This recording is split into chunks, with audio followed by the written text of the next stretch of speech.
Some of you are interested in the Farm Bill, perhaps. Farm Bill is going to hopefully get done this year. I don't see a lot of changes to it.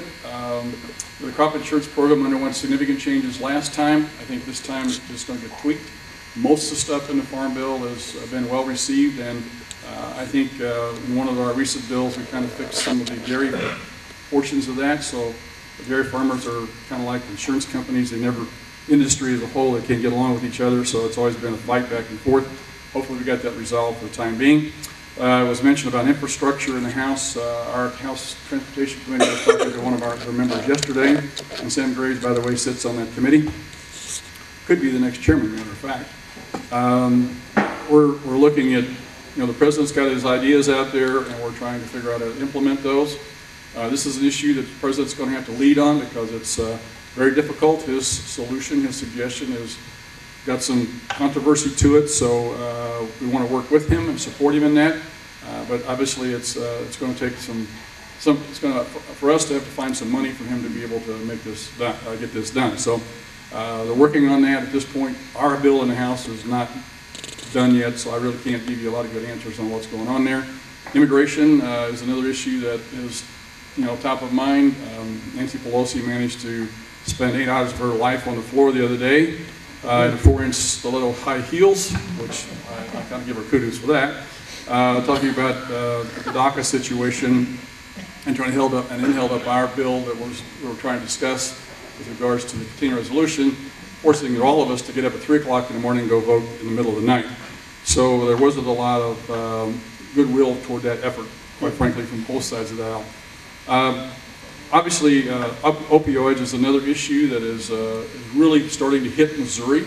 It's been rampant on the East Coast. It's like a tidal wave coming across the country. I think go talk to our law enforcement officers in the medical community, and they will tell you that this is a huge, huge problem. Many of our fellow citizens are dying because of this. This is not something that is necessarily to that particular group that you would think is associated with drug use.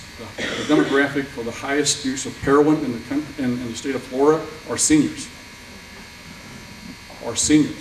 Why? Because of the pain medications that they take because of their arthritis and ascites or whatever it is, and then they get addicted, and then they go to heroin because it's cheaper than other medications. So this is a serious problem across the board. My wife has had both of her knees replaced. And both times the doctor gave her almost an unlimited supply of opioids to be able to handle pain. After about a week or so, she pitched them and actually had some withdrawals because of just the week or so she was on this. This is how addictive this stuff is. And she tried to get off it as quick as possible. So it is a huge problem. We've put some money and some attention on this issue in the House, and we'll continue to work on that. They mentioned financial services reform. Dodd-Frank reform is, quite frankly, I think something well past due. Congress has never passed a perfect bill, never will. And what you need to do after a period of time, you see if the bill is working, you go back and tweak it, fix it, make it better, see what the unintended consequences of those provisions of the bill are, and you fix them. There is a group in Congress that believes that that's the most perfect bill that's ever been hatched by Congress, and therefore does not want it to be touched. And we've been playing with this thing now for 8 years.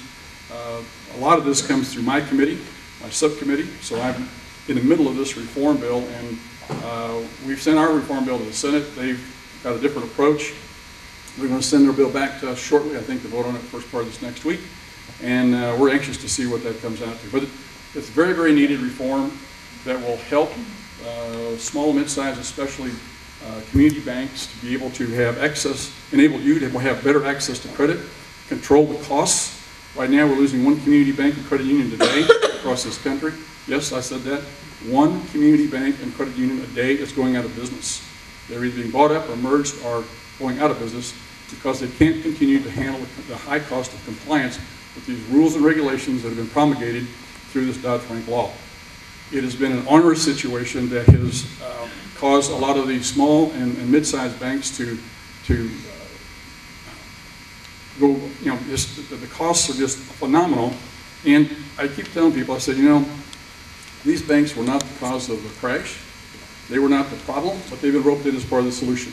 And so we've got to fix it. So this is what the bill's all about. Glad to talk about any of that if you'd like to.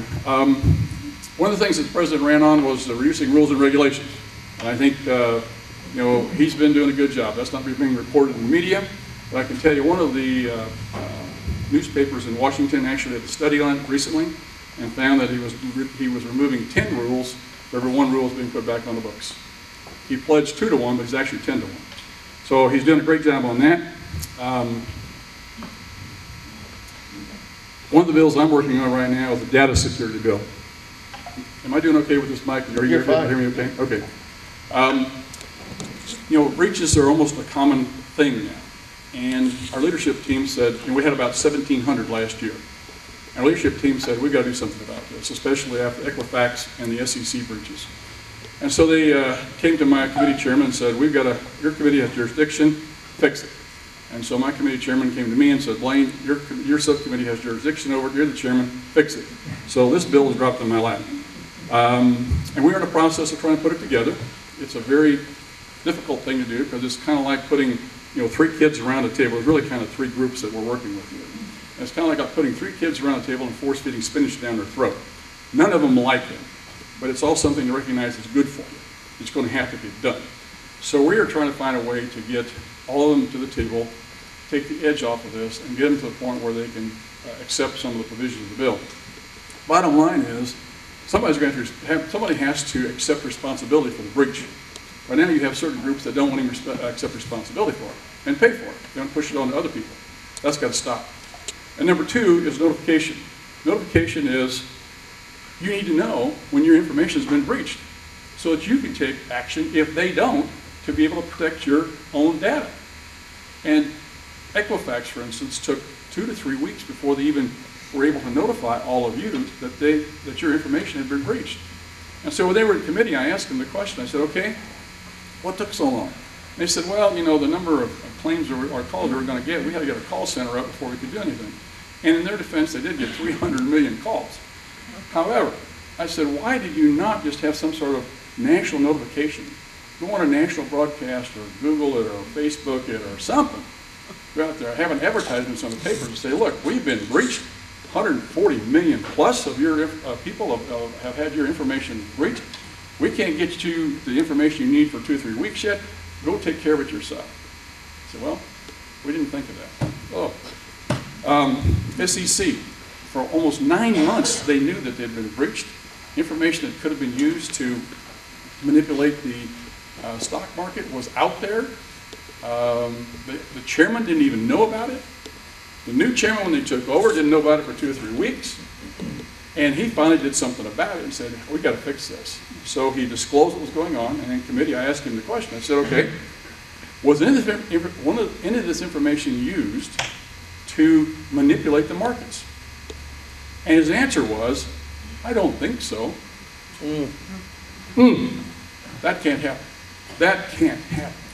So in our data security bill, we even put the government under the notification standards of our bill. So just to give you a heads up, that's something nobody's going to probably talk about, but it's something that's going to be very, very impactful, I believe, to all of you and your personal information. Let's talk a little bit about North Korea. The president has been tough. He's had multiple sanctions. He's moved a lot of our military folks into the Pacific area over there around North Korea. He's been working, I can tell you, behind the scenes with President Xi of China regularly. They don't agree on very much, but they do agree on North Korea. As a result, he's been able to get, I think, China to put the pressure on North Korea to actually begin to come to the table here. We'll see what the negotiations are. I'm hopeful that they're not more than just a foot-dragging kind of, drag this thing out exercise to sort of make everybody feel good, and then behind the scenes, kind of like what the Iranians do, keep developing their nuclear stuff. But we'll see. At least we have the opening for us to begin to discuss and ramp this thing down a little bit. So, and I think behind the scenes, China probably needs some credit for this. With regards to the tariffs, we've got a lot of issues, don't we? With regards to tariffs, my view is a little different than a lot of folks. They say, well, we're going to start a trade war. We're already in a trade war with China. We've been in a trade war with China for 20 years. Let's be honest about this. I'm not sure this is a solution that we need to work on. I have some concerns about it. I'd like to see it be targeted just against China. But There are a lot of problems. This is a very complex issue. Number one, China is a country that has been undermining our companies, our employees of those companies, and our country as a whole for a long, long time by dumping steel and aluminum products in this country. I'll give you a quick example. A Fortune 500 company in this state has a manufacturing plant in China. The raw materials for their product cost $72. The Chinese company that makes a competing product takes those raw materials, manufactures the product, transports it to the United States, markets it, and sells it in this country for $62. That's what's been going on for the last 20 years. They're like the bully on the playground. At what point are you going to say enough is enough? And the president has finally said, you know what, enough is enough, because of the important nature of the steel and aluminum industry for our military hardware. Down the road, 15 or 20 years from now, we don't want to have to depend on the Chinese or other countries for our steel and aluminum. And you say, well, Blaine, that's probably overstating it. Well, it could be to a certain extent, but let me give you another example of right here in our own state. In my district, in Jefferson County, South St. Louis, the last lead smelting plant, which is lead smelter, is where you melt the ore down. Lead smelting plant went out of business about 3 or 4 years ago. Two problems, the EPA and the Chinese. So the lead company that mines the lead, still mines, they sell the lead to guess where? China. So now if you want lead for your bullets, guess where you got to go buy the lead for your bullets? China. This is a real situation that the president is trying to take a 30,000-foot long-term look at. Again, is this the proper solution? I'm not sure. The argument in this, well, we don't need to upset Canada and Mexico. They're our friends. They're our NAFTA partners. True. But here's another example. 2 weeks ago, I sent a letter to the Secretary of Munitions, Treasury Secretary. We have Westinghouse, who develops nuclear plants. They were in financial difficulties. A Canadian company bought them. That Canadian company now is in negotiations to be bought out by, guess who? The Chinese. So the Chinese don't only come at us directly with their own companies and their products. They come in the back door from other companies from other countries. So my letter was to direct the Secretary of the Treasury to not allow that sale to take place. So this is a very complex issue. So when people throw that out there and say, well, you know, we're getting into a trade war, yeah, there could be some retaliation, but I think we've got to be smart about how we do this. This is why I wish the president would go to a targeted situation I think he's going to go to eventually. But it's something you need to understand all the background behind this, because this is a very, very serious issue. It could impact everybody in this room, if not indirectly, or directly, for sure indirectly. So stay on top of that one. With regards to the tax cuts, this is one of the success stories of the administration and things that we've been able to do in the last few months here. You know, this has been demagogued in the press. People continue to say this isn't working, it's not spread across the country. But I'd just like to ask a question of everybody here this morning. Do you or anybody you know of somebody that has not taken his bonus check or the raise or employment benefits and given it back? Do you know of anybody who's done that yet? No. Yeah, that makes it unanimous. I've asked that question of literally hundreds of people, and not one single person has actually given that check back or not taken that raise. Why? Kind of neat, isn't it? Have those extra dollars. So this is really just the effects of the tax cuts are just not kicking in. And I think you're going to see the growth of our economy be significant over the next several years. You know, I'll give you some quick anecdotes. I was talking to someone who's an accountant, and he's done 300 tax returns so far this year. And he said about 295 roughly of those tax returns, people are going to get, when you compare the rate that they're paying this year to the rate next year, are going to be paying a lot less next year and have more money in their pocket. He said of the 5 or 6 that it's not going to be beneficial, either didn't get any kind of a lowering of the taxes or maybe pay $50 extra. So out of 300, 295 are going to have more money in their pocket. I think that's a pretty good deal. I think we structured a pretty good bill if that's the case. I was talking to, and you all know Mike Keogh, he's a car dealer, he's state senator from this area. And Mike was telling me, hey, we had one of the best Februarys we've ever had at the car dealer show. And those of you, we all live here in central Missouri, we had one of the worst weather months in a long time in February. It was horrible. We had snow and ice and rain and cold and everything. It should have been a lousy month. But he said, you know what? People are coming in with their bonus checks. They're coming in with their paychecks, show they're going to have more money in their paycheck, and they're going to be able to make a down payment or be able to make a bigger car payment, and they're trading cars. And he said, and they tell me that. So this is, I think, going to be a real boon for us. Our economy is going to take off. I had the opportunity the other day to talk to one of the Federal Reserve governors, and we were talking about this with regard to small business. And all of you are small business people this morning.